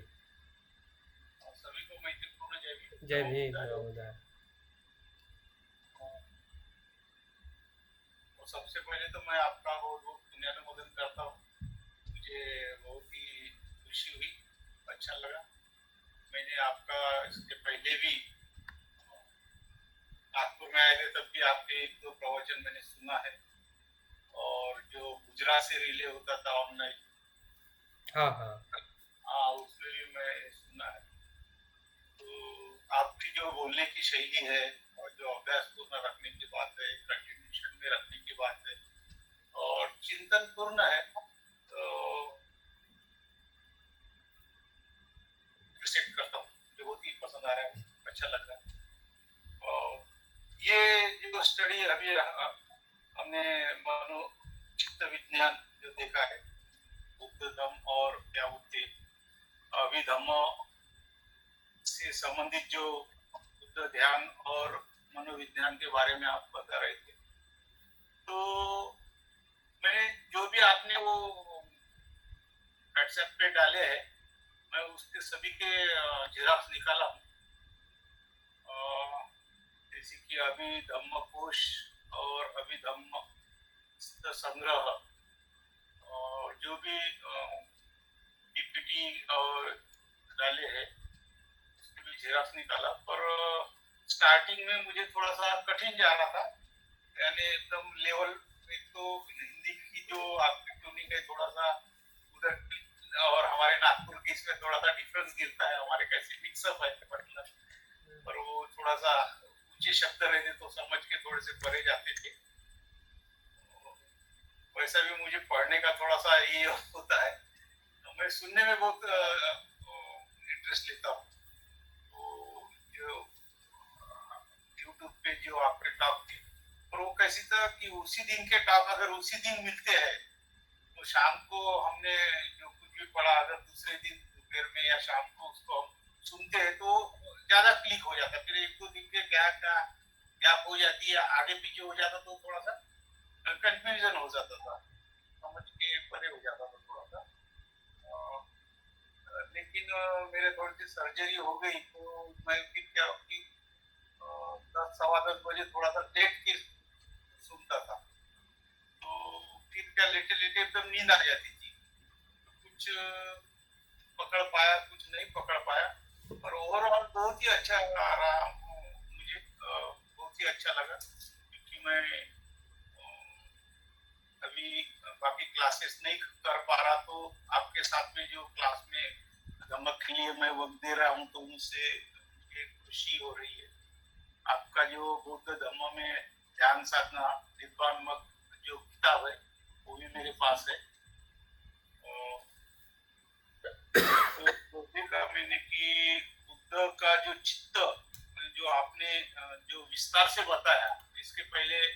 हुई और माइंड किया, तो डिटेल में नहीं बताया था जितना कि आपने बताया। तो कुछ बातें समझ में आई है चित्त के बारे में कि अपने चित्त को किस तरह से हम देख सकते हैं। और कल का जो बाबा साहब के ऊपर चित्त का, ये मैं पहली बार सुना और बहुत ही अपील हुआ मुझे, बहुत ही लगा कि बाबा साहब वो चित्त लेके आए थे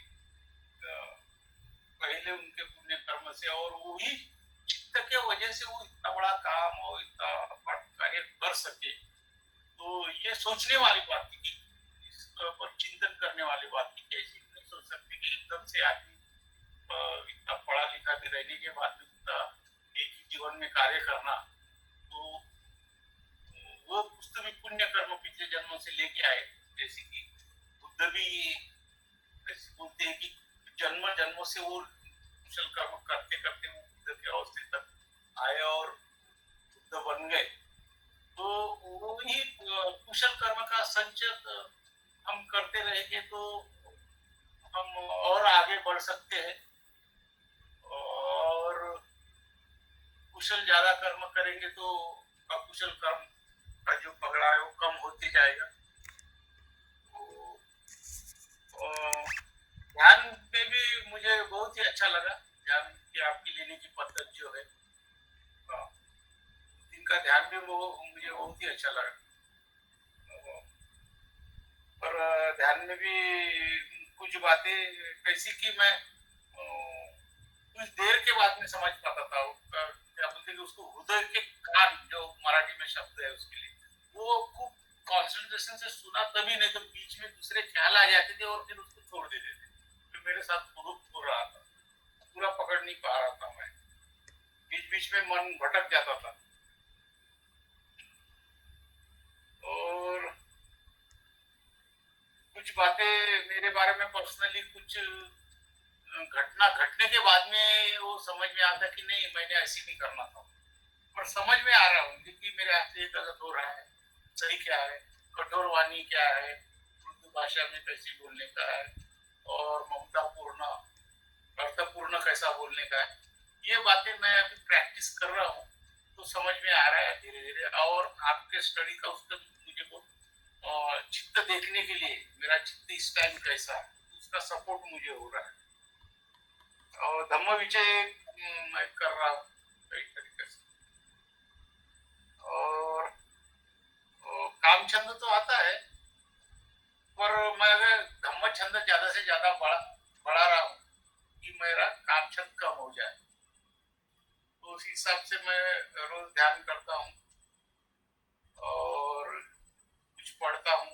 आपका वो पढ़ने का मैंने किताब देखा, पर उसके पीपीटी उससे वो मेरे हिसाब से मैं मैच नहीं कर पाया, और भाषा भी बहुत कठिन है, समझ के परे थोड़ी सी भाषा, तो मेरे को इतना समझा। और कुछ तो मैं लिया हूँ आपके पास से, और इसका मुझे आनंद हो रहा, और आपका कुछ अनुमोदन करता हूँ और हृदय से गहराई से शुक्रिया अदा करता हूँ। Thank you Vijay ji, thank you very much. और कोई बाकी रहा होगा? सुभाष जी बीच बीच में माइक आपका ठीक हो गया तो बात कर सकते हैं। हाँ सुभाष जी। नमो बुद्धाय, हाँ, नमो बुद्धाय, जय भीम। मुझे सुन रहे हैं क्या? आवाज आ रही है, जल्दी बोलिए नहीं तो फिर से आवाज चली जाएगी। सर मुझे भी बोलना था थोड़ा सा। हाँ बाद में, हाँ रत्ना था, इनको बोलने कम दीजिए। शब्दों में ही कहूँ, कुछ पुरानी मतलब जो रुकावटें थी ना, बाधाएं थी, इस शिविर के माध्यम से ध्यान से, चिंतन से, आपके संपर्क से, उनसे मैं बाहर निकल चुका। और जो मूल क्लेश है ना, लोभ द्वेष, ये भी कुछ ढीले हुए ऐसा महसूस होता है। और भी कई तरह से मतलब मुझे लगता है कि मेरे धार्मिक विकास में, धार्मिक जीवन में एक प्रगति हो रही है। तो ये कम शब्दों में मैं अपना ये मनोगत दे रहा हूँ। और अभी जो बार बार सवाल या ये करने की बात होती थी, तो उस पर स्वयं चिंतन करना अच्छा लगता है और उससे कहीं न कहीं समाधान के करीब पहुंचता हूँ। ये भी एक अच्छा मतलब प्रैक्टिस डेवलप हुई है। अपने आप को अधिक से अधिक इसमें ध्यान करना, स्टडी करना, और वो मैं वीडियो सुनता लगातार हर दिन, और बाकी दिनचर्या तो वो अच्छी स्वस्थ हो रही है। तो इस तरह से मैं आनंदी हूँ। गुड और इन्हीं शब्दों के साथ थैंक यू। मैं पुण्यानुमोदन करता हूँ, अदा करता हूँ, और आगे के लिए आपके साथ बने रहेंगे। मैं जुड़ा रहूंगा, जिससे कि और प्रगति करता रहूंगा। बिल्कुल इन्हीं बिल्कुल। शुभेच्छाओं के साथ मतलब मैं thank you Subhash ji. Last, अभी लास्ट हम रिपोर्टिंग सुन के हम यहाँ पे कंक्लूजन है। रत्ना जी बोलिए।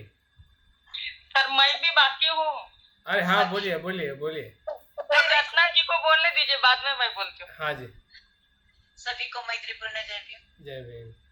सर जी, मैंने जो आपका कोर्स है वो कंप्लीट पूरा तो नहीं की, लेकिन जो भी मुझे मिला है, क्योंकि मुझे बीच में नींद आती थी, और कुछ क्लास सुने हैं, कुछ नहीं सुने हैं, वो तो मैं ऑडियो सुन के कंप्लीट कर लूंगी। फिर भी आपकी जो स्टडी है उसके बारे में कहना चाहती हूँ कि मुझे जो राग, योग, द्वेष, जो 3 मूलभूत घटक है, मूल क्लेश है, जो द्वेष है और लोभ है और मोह है, तो मोह के बारे में आपने जो शाश्वतवाद, मिथ्या दृष्टि, ये मुझे तो समझता था बौद्धिक लेवल पे, लेकिन आपने जो बताया तो मुझे बहुत अच्छी तरह से स्पष्ट हुआ। और वो मेरा स्वभाव भी अज्ञान, अविद्या और मिथ्या दृष्टि में रहना, तो ज्यादा मैं प्रज्ञा का विकास नहीं कर पाई, लेकिन अभी लगता है कि इस पे मुझे ज्यादा काम करना है। और बाकी तो सभी भी कर रहा है, जैसे द्वेष पे भी है, लेकिन अज्ञान मुझ में ज्यादा है ऐसा मुझे लगता है। आपका जो मैंने सुनी और जितने भी सुन पाई हूँ और सुनती हूँ, तो मुझे यही कहना है कि इसके पहले भी मैंने मन को जानो स्टडी की 2-3 साल पहले, लेकिन आपने जिस तरह से समझाया तो वो शब्द मुझे बहुत अच्छे लगे और स्पष्ट लगे। ऐसा कठिन ऐसा कुछ नहीं लगा। आपका स्टडी सुनते सुनते मुझे और अच्छे से क्लिक हो गया। तो इसके लिए भी मैं आपका पुण्यानुमोदन करती हूँ। और आपकी जो वाचा है बहुत मधुर है, और आप जैसे भी समझाते हैं, आपका समझाना मुझे बहुत अच्छा लगता है। आपके इससे मैंने एक बात मार्क की है कि आप जब भी बोलते हो तो हमारी गलती भी रहे तो कभी आप हमको उसका एहसास नहीं होने देते हो। ये बात मैं बहुत अच्छे से जानती हूँ, 2 साल से एहसास भी नहीं होने देते, और आप हमको हमारी गलतियां भी बताते हो। तो वो गलतियां सुन के हमको अपमानित महसूस नहीं होता, दुख नहीं होता, और लगता है कि हमने वो बात अपने में सुधार करनी चाहिए। और इसीलिए मैं आपका बहुत बहुत पुण्यानुमोदन करती हूँ। आपके व्यक्तित्व का ये भाग मुझे बहुत अच्छा लगता है, और इसी के लिए मैं आपका बहुत पुण्यानुमोदन करती हूँ। मैं चाहती हूँ कि मुझ में भी वो बात आ जाए, क्योंकि मैं बहुत स्ट्रेट फॉरवर्ड। तो सर जी, इसके लिए मैं आपका बहुत बहुत शुक्रिया अदा करना करती हूँ, और आपसे मैं हमेशा जुड़ी रही, यही प्रार्थना करती हूँ। आप हमेशा हमें साथ रखें, जो भी क्लास लेंगे हम जरूर जरूर जरूर। Thank you very much. Thank you. हाँ बोलिए मंगला जी। मंगल। हाँ, जय भीम, नमो बुद्धाय सभी को। हाँ हाँ जय भीम नमो। सर आपका बहुत बहुत बहुत पुण्यानुमोदन सर। आपसे ना हम लोग बहुत, यानी कि पिछला जो 24 डेज का था ना अपना 24 डेज का वज्रयान में भी मैं शामिल हुई हूँ। हाँ जी। और आपका जो पढ़ाने का तरीका है ना वो बहुत ही अच्छा है सर। अपना जो ज्ञान का भंडार है, हमारी जो ज्ञान आपसे ना जो मिलता है वो बहुत ही अच्छा रहता है, और उसे बहुत ही लाभ होता है सर। आपके स्टडी जो समझाने की ये लगन है ना बहुत अच्छी है, और हम पूरे विषय को समझ भी सकते हैं। आपका ये जो कोर्स है अभी अभिधम्म पिटक का 30 दिन का, ये उससे बहुत ही लाभ हो रहा है सर। और आपने शुरू ही धम्मपद की गाथा से किया है कि मन क्या है, मन को कैसे समझना चाहिए, मन कहाँ पर है, मन ये आपने वो गुरु और शिष्य की कहानी ये उदाहरण बहुत ही अच्छी तरह से समझाया सर। वो दिमाग में फिट बैठ गया है। मन ही बंधन है, मन ही विमुक्त है। सही मन है। इधर है उधर है, mind is here and there. बहुत ही अच्छी तरह से सिखाया सर आपने। और ज्ञान कैसे ये होता है, संज्ञा विज्ञान प्रज्ञा, ये भी बहुत अच्छी तरह से आपने लिया है। और इस विषय के अंतर्गत बुद्ध का जीवन दर्शन ये देखने को मिला। कल बाबा साहब यानी समझाया आपने बहुत अच्छी तरह से। यानी अपने सामने बाबा साहब खड़े, ऐसा लग रहा था बहुत ही अच्छी तरह से हो रहा है सर। और हम लोग आपसे जुड़े रहेंगे और आप हमको ऐसे ही धम्म देशना देते रहो, यही कामना करती हूँ सर। Thank you. बस इतना ही बोल के मैं रुकती हूँ। Thank you very much. Thank you. मुझे लगता है सभी का हुआ है और सभी ने बहुत ही अच्छी तरह से आपके अनुभव शेयर किए हैं कि इन दिनों में हमने जो कुछ भी विषय हमने शुरुआत किया था और हम एक आखिरी समारोपण की तरफ जा रहे हैं 3-4 दिन के बाद में। तो सैद्धांतिक तौर पे जो विषय कुछ अभ्यास के माध्यम से हमने समझने का प्रयास किया है वो पर्याप्त नहीं है, लेकिन ज़रूरी है, क्योंकि उसी ही विचारों से ही हमारी विचार करने की प्रक्रिया आगे बढ़ती है।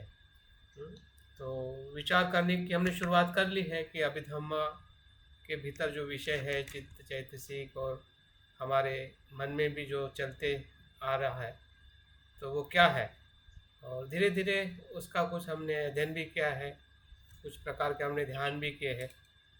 तो बस यही चीज़ हमें आगे और इस विषय के गहराई में जाने के लिए मदद करेगी। और आपके जो रिपोर्टिंग से पता चल चुका है कि आपने उसको कुछ न कुछ ग्रहण किया है, और बस यही है मेरे लिए सबसे बड़ा आनंद और सुख यही है कि जो वर्षा धम्म की हमें मिल रही है उसमें हम कितना ना रहे है ना, कितना हम आनंदित हो रहे हैं। तो आपकी जितनी क्षमता है, जितना आप ग्रहण कर पा रहे हैं तो उतना आप ज़रूर ग्रहण कर चुके हैं, जो आपके रिपोर्टिंग से हमें पता चला है हम सभी को। तो बहुत बहुत साधुवाद। और आपके जो प्रश्न रहे हैं तो उस प्रश्नों को नेक्स्ट सत्र में या नेक्स्ट हमारे क्लास के अंदर उसको हम अभ्यास करेंगे। ठीक है, थैंक यू वेरी मच। आज के सत्र के लिए बने रहने के लिए बहुत बहुत धन्यवाद आप सभी का, सभी महानुभावों का। जय भीम, नमो बुद्धाय, शुभ रात्रि। सभी को मैत्रीपूर्ण जय भीम, नमो बुद्धाय। जय भीम, नमो बुद्धाय। सभी को मैत्रीपूर्ण जय भीम, नमो बुद्धाय। जय भीम।